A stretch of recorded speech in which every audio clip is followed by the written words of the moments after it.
What's up, YouTube? I'm back with another video, and today I'm going to be talking about something that I'm pretty sure a lot of people have experienced, because I experienced it my senior season, and it's basically called Sprinter's Plateau, or that's what I'm trademark calling it. I don't know what it's actually called, but I'm gonna call it Sprinter's Plateau. But essentially, it's when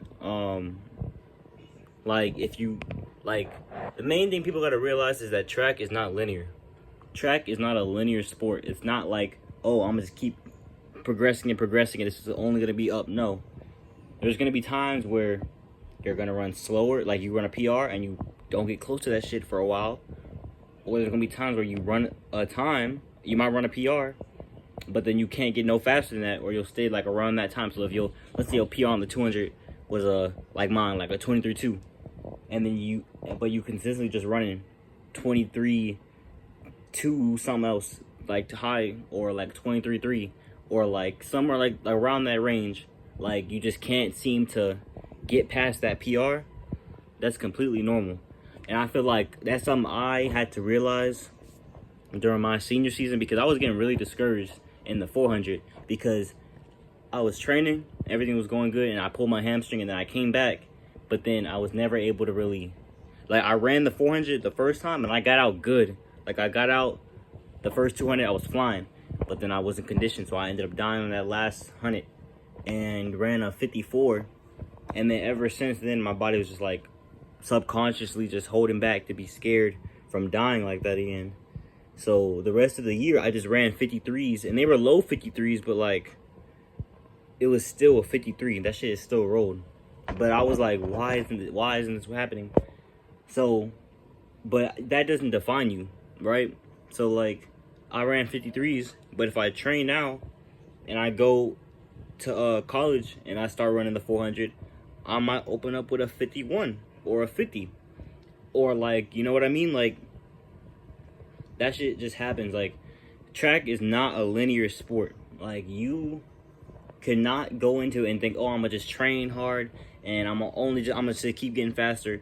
Like, there are some people who just keep PRing very often, but like, majority of people, that's not gonna happen to you, and that's okay, because that's normal. That's not, like, if you are constantly PRing,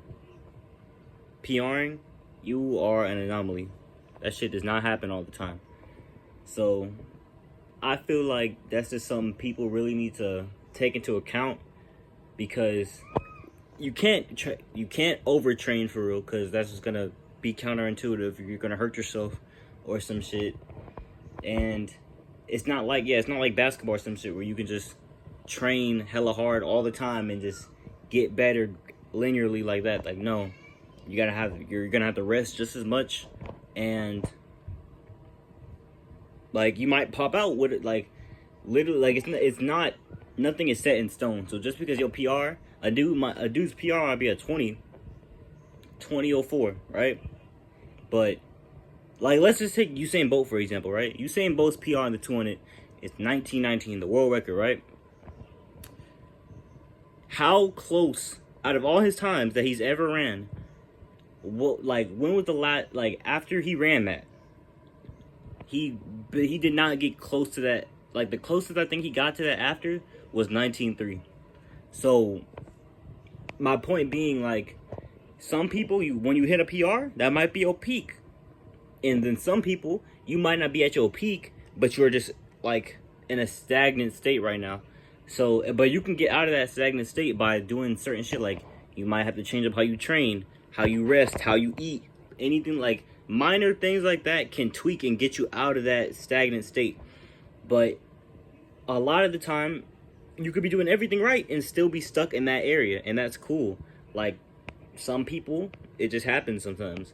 So I just don't want y'all to feel like discouraged if you didn't go out there and perform the best you wanted to be or whatever, because as long as you are still training and you're training correctly and you're resting correctly and eating right, if you're just doing everything to set yourself up for success, you will eventually break out of that. You will break out of that stagnant area.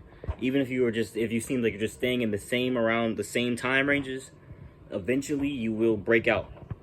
Some people open up early with crazy ass times and then peak early, and then some people, they don't get up there until their time, until like late in the season.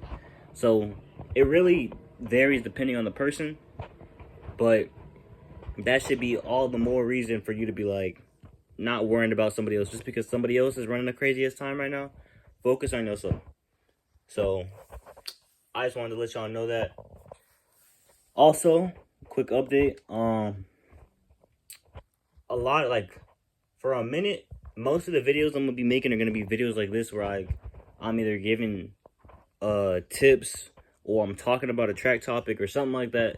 Just because of the fact that I'm still like like my training plan I can't go into it yet until I have my shit set in stone. Meaning when I'm in Colorado and I know, all right, I'm gonna be able to drive here by myself, able to like have all my shit laid out.